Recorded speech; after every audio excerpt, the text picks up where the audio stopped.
Hi friends, media ಜಗತ್ತಿಗೆ ಸ್ವಾಗತ. Friends, 2023ರ ವಿಧಾನಸಭೆ ಚುನಾವಣೆಯಲ್ಲಿ ಕಮ್ಮಿ ಅಂತರದಿಂದ ಗೆದ್ದು ಎಂಎಲ್ಎ ಆಗಿರೋದು ಯಾರು, ಎಷ್ಟು ವೋಟ್ಗಳ ಅಂತರದಿಂದ ಗೆದ್ದಿದ್ರು ಅನ್ನೋದನ್ನ ಈ ವಿಡಿಯೋದಲ್ಲಿ ತೋರಿಸ್ತೀವಿ. ಇಂಟ್ರೆಸ್ಟಿಂಗ್ ಆಗಿರೋ ಈ ವಿಡಿಯೋವನ್ನ ಕೊನೆವರೆಗೂ ನೋಡಿ. ಅದಕ್ಕೂ ಮುನ್ನ ನೀವಿನ್ನು ನಮ್ಮ ಚಾನೆಲ್ಗೆ ಸಬ್ಸ್ಕ್ರೈಬ್ ಆಗಿಲ್ಲ ಅಂದ್ರೆ ಈಗಲೇ ಸಬ್ಸ್ಕ್ರೈಬ್ ಆಗಿ. ನಂಬರ್ 1, ಸಿ.ಕೆ. ರಾಮಮೂರ್ತಿ. ಬೆಂಗಳೂರಿನ ಜಯನಗರ ಕ್ಷೇತ್ರದ ಬಿಜೆಪಿ ಎಂಎಲ್ಎ ಆಗಿರೋ ಸಿ.ಕೆ. ರಾಮಮೂರ್ತಿ ಎಲೆಕ್ಷನ್ ನಲ್ಲಿ ಗೆದ್ದಿದ್ದು ಕೇವಲ 16 ವೋಟ್ಗಳ ಅಂತರದಿಂದ. ಹೌದು, ಬರೀ 16 ವೋಟು. ಈ ಮೂಲಕ 2023ರ ಚುನಾವಣೆಯಲ್ಲಿ ಕಮ್ಮಿ ಅಂತರದಿಂದ ಗೆದ್ದ ಎಂಎಲ್ಎ ಎನಿಸಿಕೊಂಡಿದ್ದಾರೆ. ಇವರಿಗೆ ಟಫ್ ಫೈಟ್ ಕೊಟ್ಟು ಇಷ್ಟು ಕಮ್ಮಿ ಅಂತರದಲ್ಲಿ ಸೋತಿದ್ದು ಕಾಂಗ್ರೆಸ್ನ ಸೌಮ್ಯ ರೆಡ್ಡಿ ಅನ್ನೋದು ಗಮನಾರ್ಹ. ನಂಬರ್ 2, ದಿನೇಶ್ ಗುಂಡೂರಾವ್. ಬೆಂಗಳೂರಿನ ಗಾಂಧಿನಗರ ಕ್ಷೇತ್ರದ ಕಾಂಗ್ರೆಸ್ ಎಂಎಲ್ಎ ಆಗಿರೋ ದಿನೇಶ್ ಗುಂಡೂರಾವ್ ವಿಧಾನಸಭೆ ಎಲೆಕ್ಷನ್ ಗೆದ್ದಿದ್ದು ಬರೀ 105 ವೋಟ್ಗಳ ಅಂತರದಿಂದ. ಇವರಿಗೆ ತೀವ್ರ ಪೈಪೋಟಿ ಕೊಟ್ಟು ಕಮ್ಮಿ ಅಂತರದಲ್ಲಿ ಸೋತಿದ್ದು ಬಿಜೆಪಿಯ ಸಪ್ತಗಿರಿ ಗೌಡ. ನಂಬರ್ 3, ಟಿ.ಡಿ. ರಾಜೇಗೌಡ. ಚಿಕ್ಕಮಗಳೂರು ಜಿಲ್ಲೆ ಶೃಂಗೇರಿ ಕ್ಷೇತ್ರದ ಕಾಂಗ್ರೆಸ್ ಎಂಎಲ್ಎ ಆಗಿರೋ ಟಿ.ಡಿ. ರಾಜೇಗೌಡ ಚುನಾವಣೆಯಲ್ಲಿ ಗೆದ್ದಿದ್ದು ಕೇವಲ 201 ವೋಟ್ಗಳಿಂದ. ಇವರಿಗೆ ಫೈಟ್ ಕೊಟ್ಟು ಸೋತಿದ್ದು ಬಿಜೆಪಿಯ ಡಿ.ಎನ್. ಜೀವರಾಜ್. ನಂಬರ್ 4, ಕೆ.ವೈ. ನಂಜೇಗೌಡ.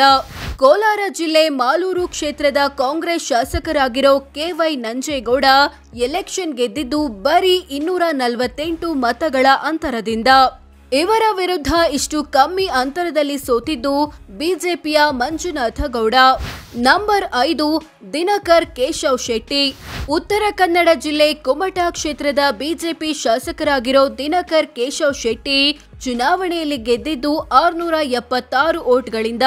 ಇವರಿಗೆ ತೀವ್ರ ಪೈಪೋಟಿ ಕೊಟ್ಟು ಸೋತಿದ್ದು ಜೆಡಿಎಸ್ನ ಸೂರಜ್ ನಾಯಕ್ ಸೋನಿ. ನಂಬರ್ 6, ನಯನಾ ಮೋಟಮ್ಮ. ಚಿಕ್ಕಮಗಳೂರು ಜಿಲ್ಲೆ ಮೂಡಿಗೆರೆ ಕ್ಷೇತ್ರದ ಕಾಂಗ್ರೆಸ್ ಎಂಎಲ್ಎ ಆಗಿರೋ ಇವರು ಎಲೆಕ್ಷನ್ ನಲ್ಲಿ ಗೆದ್ದಿದ್ದು 722 ವೋಟ್ಗಳ ಅಂತರದಿಂದ. ಇವರ ವಿರುದ್ಧ ಸೋತಿದ್ದು ಬಿಜೆಪಿಯ ದೀಪಕ್ ದೊಡ್ಡಯ್ಯ ಎಂಬುವರು. Number 7, doctor Avinash Jadhav. ಕಲಬುರಗಿ ಜಿಲ್ಲೆ ಚಿಂಚೋಳಿ ಕ್ಷೇತ್ರದ ಬಿಜೆಪಿ ಎಂಎಲ್ಎ ಆಗಿರೋ ಅವಿನಾಶ್ ಜಾಧವ್ ಎಲೆಕ್ಷನ್ ಗೆದ್ದಿದ್ದು 858 ಮತಗಳಿಂದ. ಇವರ ವಿರುದ್ಧ ಸೋತಿದ್ದು ಕಾಂಗ್ರೆಸ್ನ ಸುಭಾಷ್ ರಾಥೋಡ್. ನಂಬರ್ 8, ಬಿ. ದೇವೇಂದ್ರಪ್ಪ. ದಾವಣಗೆರೆ ಜಿಲ್ಲೆ ಜಗಳೂರು ಕ್ಷೇತ್ರದ ಕಾಂಗ್ರೆಸ್ ಎಂಎಲ್ಎ ಆಗಿರೋ ದೇವೇಂದ್ರಪ್ಪ ಚುನಾವಣೆಯಲ್ಲಿ ಗೆದ್ದಿದ್ದು 874 ವೋಟ್ಗಳಿಂದ. ಇವರ ವಿರುದ್ಧ ಸೋತಿದ್ದು ಬಿಜೆಪಿಯ ಎಸ್.ವಿ. ರಾಮಚಂದ್ರ ಅನ್ನೋರು. ಸೋ ಫ್ರೆಂಡ್ಸ್, ಇದಿಷ್ಟು ಕಮ್ಮಿ ಅಂತರದಿಂದ ಗೆದ್ದ ಎಂಎಲ್ಎ ಯಾರು, ಎಷ್ಟು ಕಮ್ಮಿ ಅಂತರದಿಂದ ಗೆದ್ದು ಎಂಎಲ್ಎ ಆಗಿದ್ದಾರೆ ಅನ್ನೋದನ್ನ ತಿಳಿಸಿಕೊಡೋ ಪ್ರಯತ್ನ. ಒಟ್ನಲ್ಲಿ ಲಕ್ಷಾಂತರ ವೋಟ್ಗಳಿಂದ ಗೆದ್ರು ಗೆಲುವೆ, 1 ವೋಟಿನಿಂದ ಗೆದ್ರು ಗೆಲುವೆ. ಜನಾದೇಶವನ್ನ ಎಲ್ಲರೂ ಗೌರವಿಸಲೇಬೇಕು. ಈ ಬಗ್ಗೆ ನಿಮ್ಮ ಅಭಿಪ್ರಾಯವೇನು ಕಾಮೆಂಟ್ ಮಾಡಿ ತಿಳಿಸಿ. ಹಾಗೆ ವಿಡಿಯೋ ಇಷ್ಟ ಆಗಿದ್ರೆ ಲೈಕ್ ಮಾಡಿ, ಶೇರ್ ಮಾಡಿ, ನಮ್ಮ ಚಾನೆಲ್ಗೆ ಸಬ್ಸ್ಕ್ರೈಬ್ ಆಗಿ. ಧನ್ಯವಾದ.